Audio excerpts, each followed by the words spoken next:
the straight line, the derivative itself is nothing but the slope.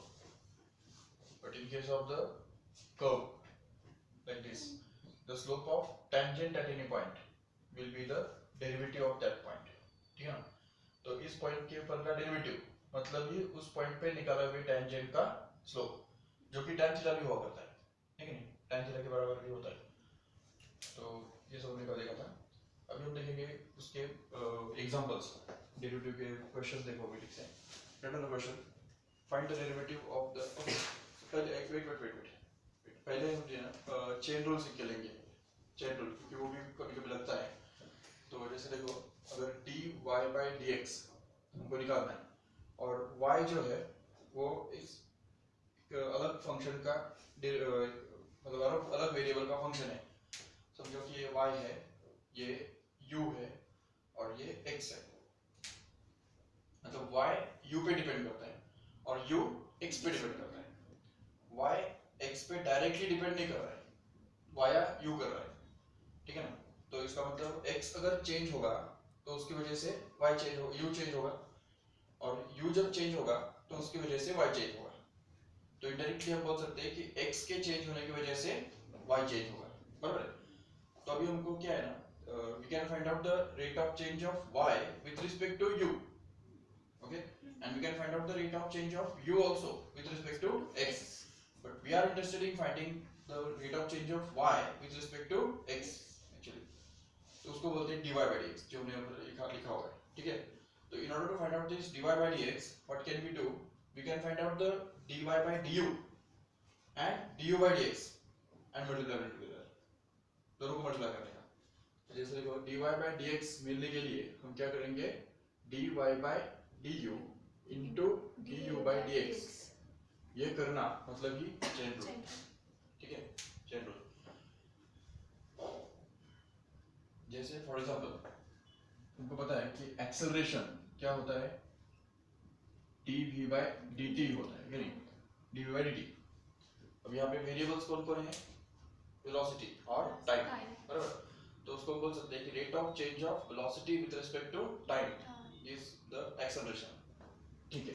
लेकिन अब यहाँ पे देखो कि dv by dx into dx by dt, ये एक तरह से हमने हो गया चेन रूल यूज किया, समझा क्यों? क्योंकि dx को बीच में हमने यहाँ पे इंट्रोड्यूस किया ना, डिवाइड भी किया, मल्टीप्लाई भी किया, मतलब ही उसको बोलते हैं चेन रूल यूज किया। चेन रूल किया मतलब हमने derivative of velocity with respect to x निकाला और उसको dx by dt मतलब derivative of x with respect to time से मल्टीप्लाई किया। तो ये मल्टीप्लाई करने से क्या मिलने वाला है हमको, dv by dt मतलब ये एक्सेलरेशन मिलने वाला है। और ये dx by dt मतलब पता है क्या होता है, वेलोसिटी होता है कि नहीं? तो इसलिए उसको हम कैसे लिख सकते हैं, तो v into dv by dx, तो ये भी एक एक्सेलरेशन का अलग फॉर्मूला है जो हम यूज कर सकते हैं।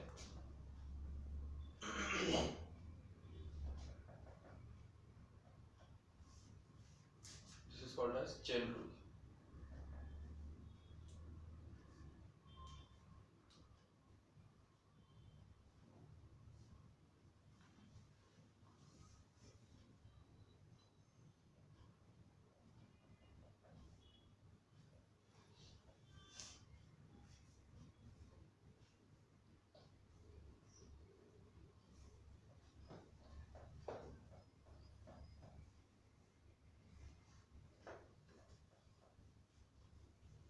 ठीक है, ये हो गया।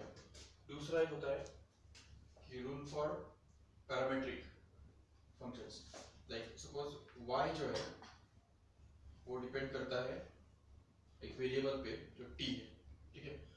और दूसरा ये सपोज है x वेरिएबल, वो भी डिपेंड करता है t पे, दोनों डिपेंड कर रहे हैं t पे, समझा जिसे? तो अभी सपोज जब t चेंज होगा, सपोज t के करस्पॉन्डिंग मतलब t का वैल्यू जब t होगा तो उसकी वजह से y का वैल्यू y होगा और x का वैल्यू x होगा, ठीक है? जैसे ही t का वैल्यू चेंज होगा, suppose t plus delta t हो जाएगा सपोज, तो इमीडिएटली y का value y plus delta y और x का value x plus delta x बन जाएगा। मतलब t के अकेले के चेंज होने की वजह से y भी चेंज हो रहा है, x भी चेंज हो रहा है, ठीक है? लेकिन अभी हमको निकालना है rate of change of y with respect to x.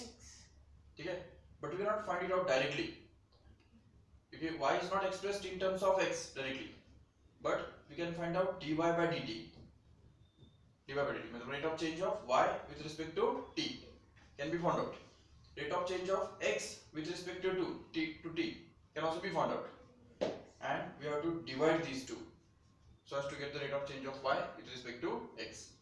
देखो, अगर सपोज ये dy by dt हमको मिल गया, dy by dt हमने निकाल दिया. What is dy by dt?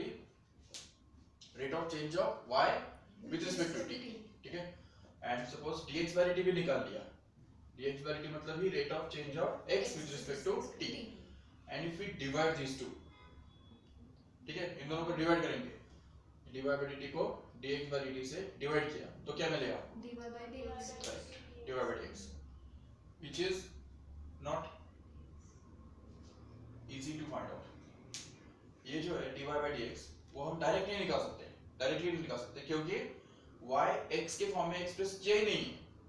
ठीक है, y किस फॉर्म में एक्सप्रेस किया है? t के फॉर्म में, और x किसके फॉर्म में एक्सप्रेस किया है? t के फॉर्म में. जैसे फॉर एग्जांपल देखो, अगर जैसे तुम लोगों को सर्कुलर मोशन के अंदर तुमने देखा होगा कि x is equal to r sin r cos omega t, याद है?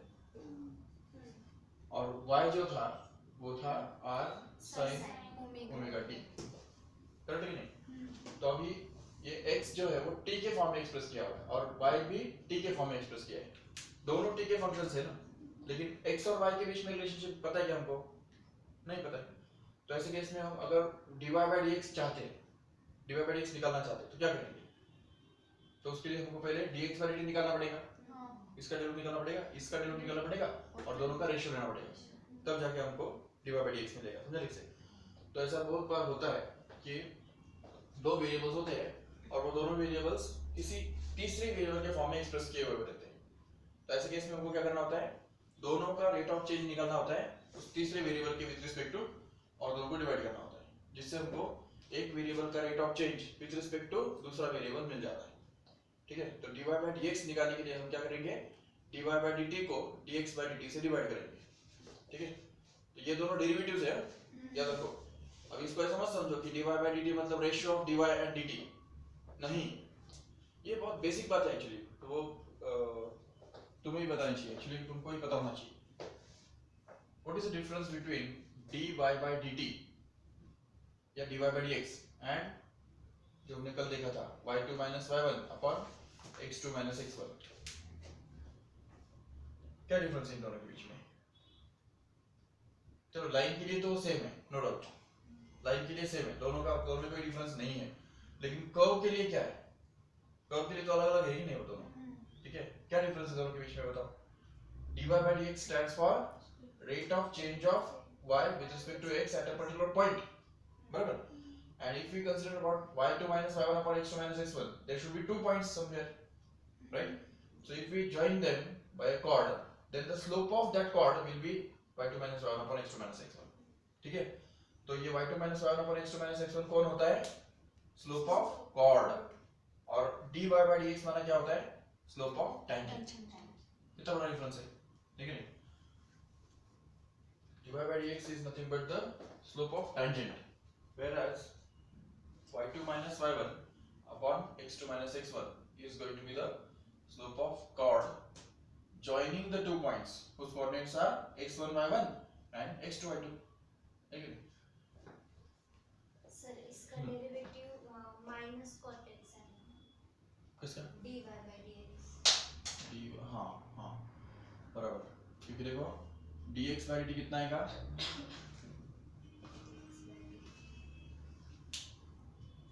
कितना आएगा? r minus r omega sin omega t. Minus r omega sin omega t, correct. और dy by dt कितना आएगा? r omega cos omega t. Correct, r omega cos omega t. ठीक है ना? ये ओमेगा समझे ना कैसे आया? वो तो वैसे भी आता ही है, सर्कुलर मोशन में हमने देखा ऑलरेडी. ठीक है, तो ये बात है. तो इन दोनों को रेशियो लेंगे तो dy by dx कितना आएगा? r omega cancel, minus as it is and cos upon sin, तो cot हो गया, cot ओमेगा t आएगा. समझा नहीं से? तो ये बात है।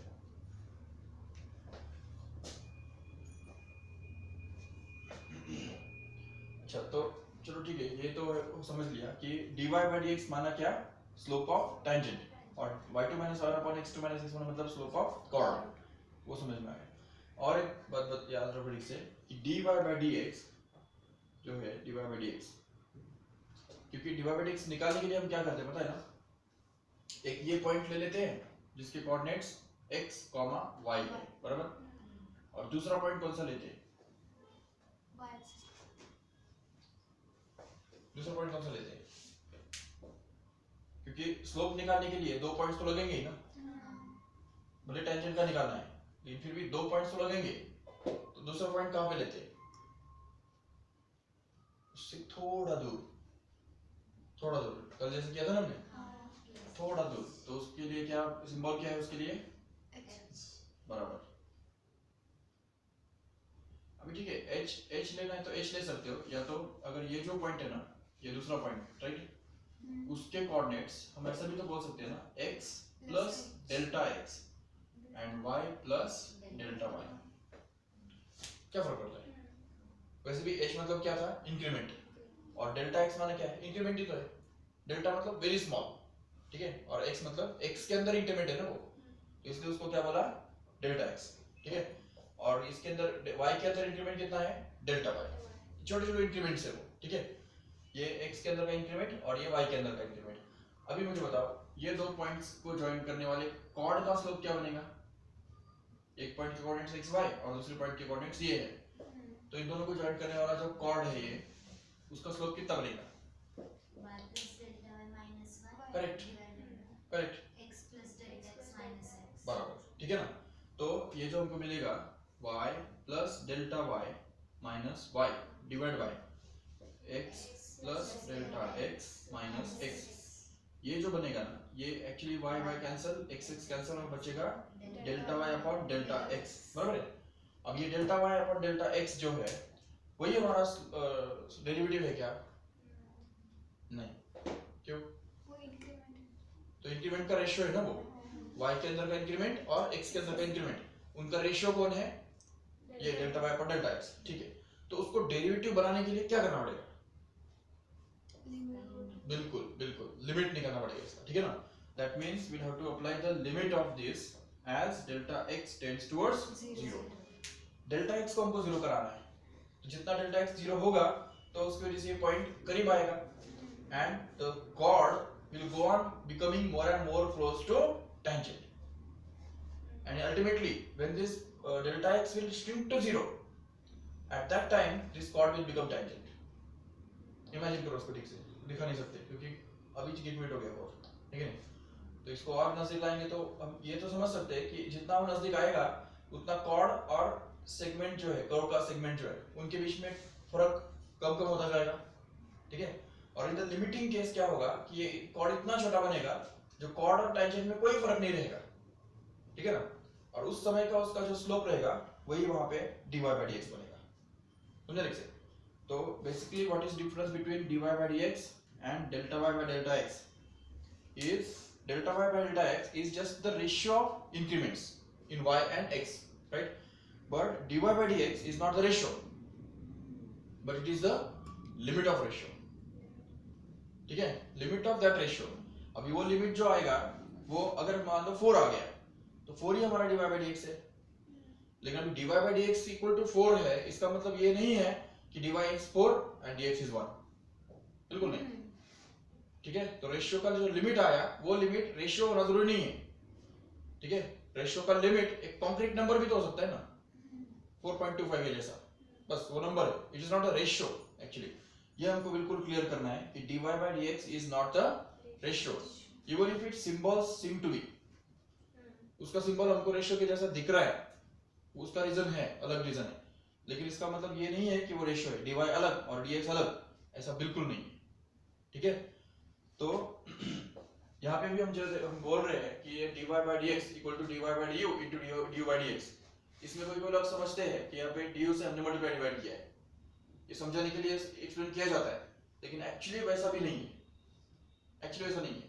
क्यों, क्योंकि du अलग और dx अलग ऐसा है ही नहीं ना. How can we say that we have multiplied divided by du here? No. But what we are doing here is ये स्टेटमेंट का मीनिंग क्या है कि देखो ये कौन है, rate of change of y with respect to x. मतलब उसको समझो उसको ठीक से कि y किस रेट से चेंज हो रहा है x के हिसाब से, वो है वो rate of change of y with respect to x.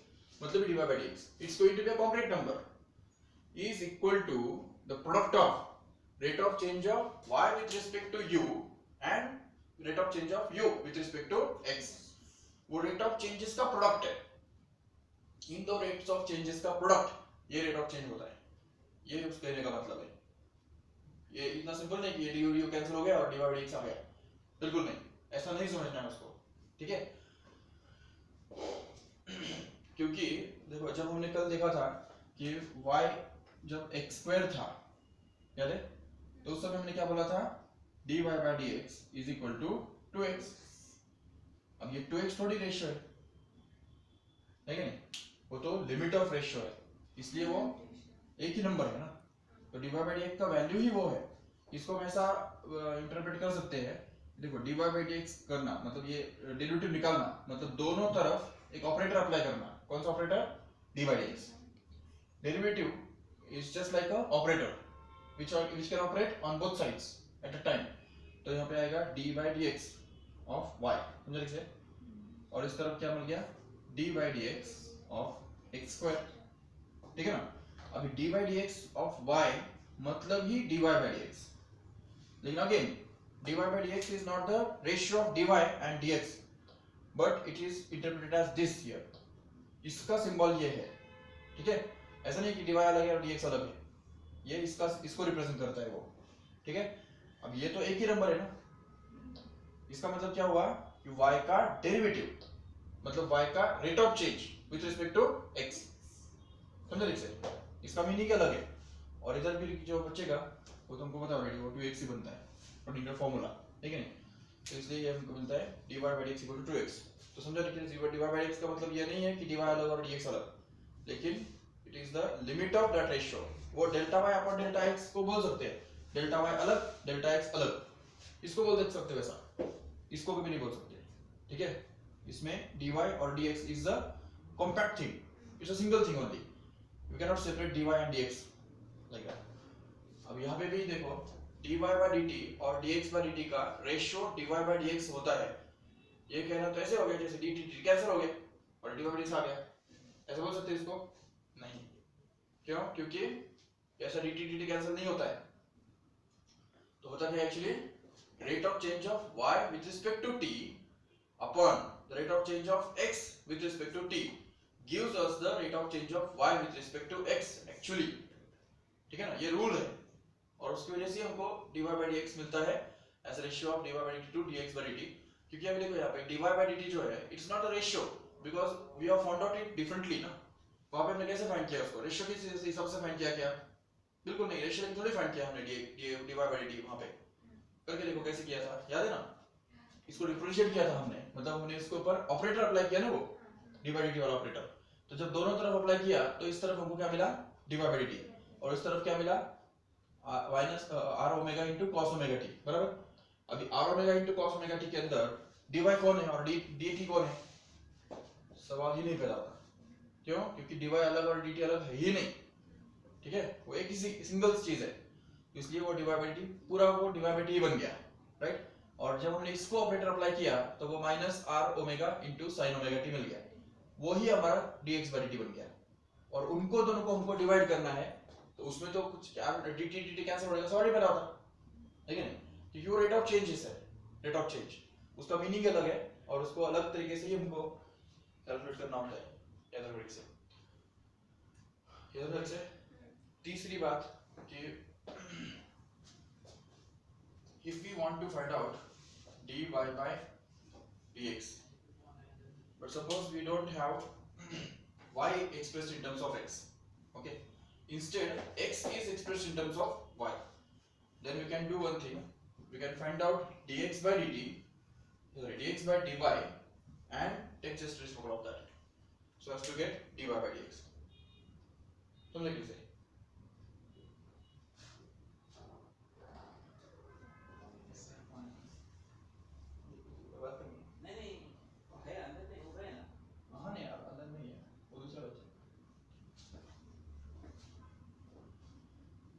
तो ये समझा लिख से नहीं अभी क्वेश्चन क्या था वो dy वाला dy by dx क्वेश्चन क्या था देखो क्वेश्चन ये था कि y जो है अगर सपोज देखो जैसे वहां पे y जो है ना वो t के फॉर्म में एक्सप्रेस किया हुआ है बराबर, तो हम इसको डिफरेंशिएट कर सकते हैं, दोनों साइड में हम डेरिवेटिव अप्लाई कर सकते हैं और dy by dt निकाल सकते हैं, ठीक है।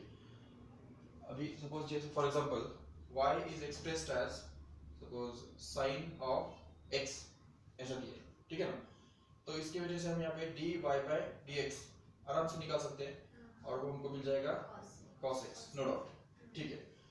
अभी क्वेश्चन ये है कि अगर मान लो ऐसा है कि x is given to be equal to sin of y, अभी देखो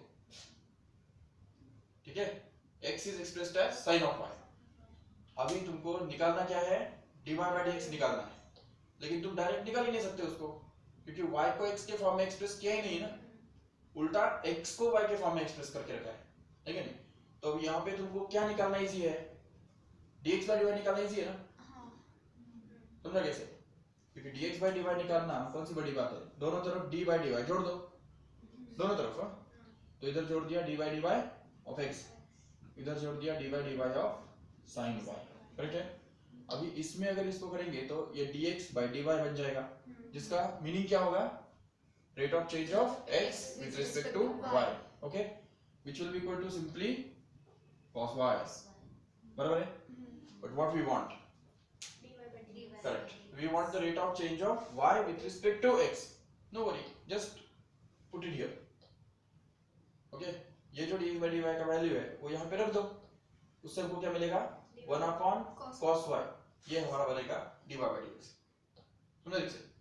अब तो बोलेंगे उसमें कौन सी बड़ी बात है कि नहीं, आखिर वैसे भी ये तो हमको पता ही है ना ऐसा होता है करके, लेकिन समझने की बात ये है फिर से एक बार कि dx by dy is not the ratio of dx and dy, जो उसको हम रेसिप्रोकल कर सकते हैं डायरेक्ट, ठीक है, but it is the limit of ratio and this dy by dx is also not the ratio, ठीक है, but it is a limit of ratio, but it happens that it's a rule, ये एक rule है, उसको inverse differentiation का rule बोलते हैं, ठीक है, इनवर्स डिफरेंशिएशन जो हम कभी यूज करेंगे जब x को y के फॉर्म में एक्सप्रेस किया हुआ रहेगा और हमको निकालने का रहेगा dy by dx, ठीक है, तो उस केस में हम ये रूल यूज करेंगे और उसको इस तरह से यूज करेंगे, we'll find out dx by dy as we want and then we will just take the reciprocal of that and we'll call it as dy by dx, that's it, ठीक है। तो dy by dx निकालने के लिए dx by dy निकाल के उसको 1 upon करना होता है, ये रूल कहलाता है, ये अलाउड है, ये हमारा ये रूल बताता है, समझे इसे।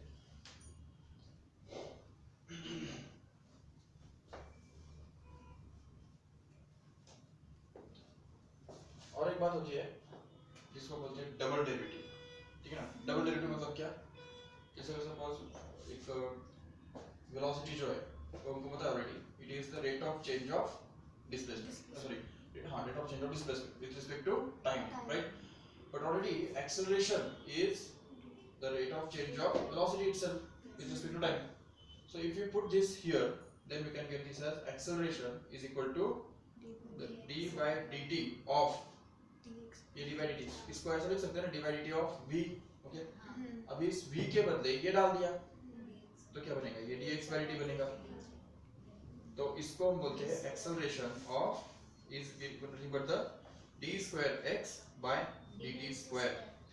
अब इसको भी कोई कोई लोग क्या समझते हैं पता है, d square अलग, d square x अलग और dt square अलग, बिल्कुल नहीं, ठीक है, वो अलग अलग नहीं है, इसका मीनिंग क्या है, इसका मीनिंग ये है, ठीक है, इसको शॉर्ट में लिखने के लिए हम ऐसा लिखते हैं, नहीं तो बार बार दो बार dt लिखना, दो बार dt लिखना, हम थोड़ा सा ये सिस्टमैटिक करने के लिए क्या करते हैं, उसको एक ही शॉर्ट में लिखने के लिए ऐसा यूज करते हैं, उसका सिंबल है ये, ठीक है, इसका मतलब क्या है, d का स्क्वायर वगैरह नहीं करना है हमको, ठीक है, इसका मतलब क्या है एक्चुअली, दो बार डेरिवेटिव करना, डिफरेंशिएट करना।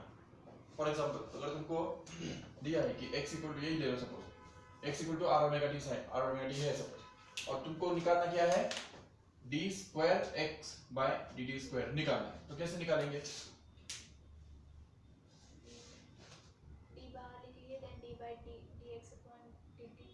हाँ तो इसको पहले डिफरेंशिएट करो, तो डी बाई डी टी जोड़ देंगे पहले, तो वो कितना आएगा R omega minus sine omega T, correct है। अभी ये जो मिला वो D X by D T हो गया कि नहीं, तो उसका फिर से डिफरेंशिएट करना है हमको, D by D x sorry D by D T of D X by D T itself. इसको जब डिफरेंशिएट करेंगे उसका ऑब्वियस डेरिवेटिव निकलेगा, उसमें भी obvious minus R omega constant है बाहर आएगा, और साइन ओमेगा टी डेरिवेटिव आएगा क्या cos omega into omega, omega square बन गया, समझे इससे। इसको हम क्या बोलेंगे D square X by D T square, ठीक है। This will be equal to minus R omega square cos omega T, ये इसका मतलब होता है, समझे इसे। तो D square X by D T square का मतलब दो बार डेरिवेटिव निकालना ये होता है, ना कि किसका स्क्वायर करना, ठीक है। अगर मैंने लिख दिया dx by dt का स्क्वायर, तो क्या इसका मतलब और इसका मतलब सेम होगा? बिल्कुल नहीं। इसका मतलब क्या होगा फिर बताओ? स्क्वायर इसको r cos ओमेगा। हाँ cos काय को ये है ना dx by dt, तो वो तो x स्क्वायर हो गया तुम जो बोल रहे हो, तुमने लिख से x square is different and dx by dt का स्क्वायर इज डिफरेंट। तो dx by dt का स्क्वायर मतलब क्या, ये है ना dx by dt, उसका जब स्क्वायर करेंगे तब इसका आंसर मिलेगा। तो कितना आएगा वो r square omega square sine square omega t, समझे इससे। ये बन रहा है तुम्हारा dx by dt का होल स्क्वायर, और ये बन रहा है हमारा d square x by dt square. Same वैसे ही ट्रिपल डेरिवेटिव ज्ञान से, ठीक है ना, ट्रिपल डेरिवेटिव भी ऐसे निकाल सकते हैं आराम से। तो उसको क्या कहेंगे, रिप्रेजेंट कैसे करेंगे अभी ट्रिपल डेरिवेटिव को, D cube X by D T cube, ठीक है नहीं। In general if you want to talk about y and x only, तो D cube y upon D cube x, and how what does it mean,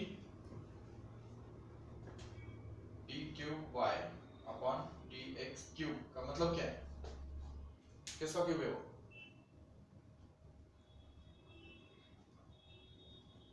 किसका cube है, dx का dy by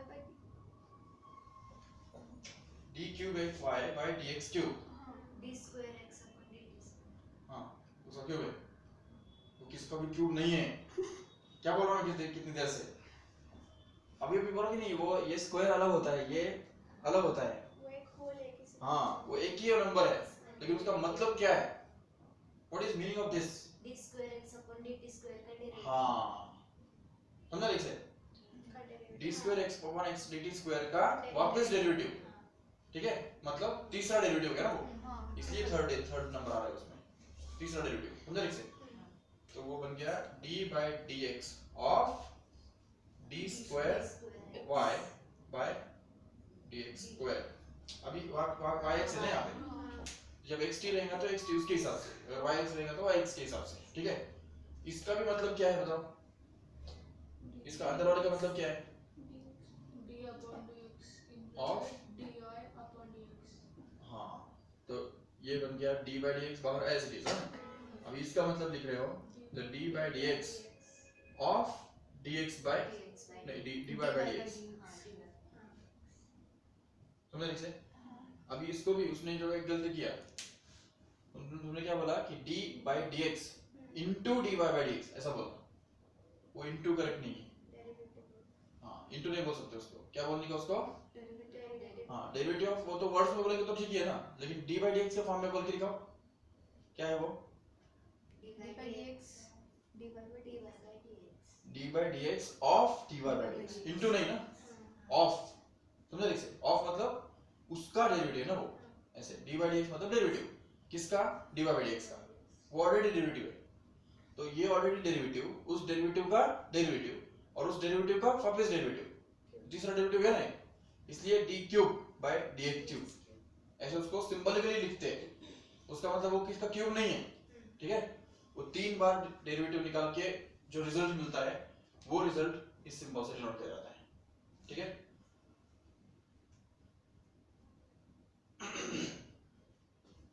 तो अभी d4 by dx4 क्या होगा समझ सकते हैं आराम से, ठीक है, अभी ये एक्सप्लेन करने की जरूरत नहीं।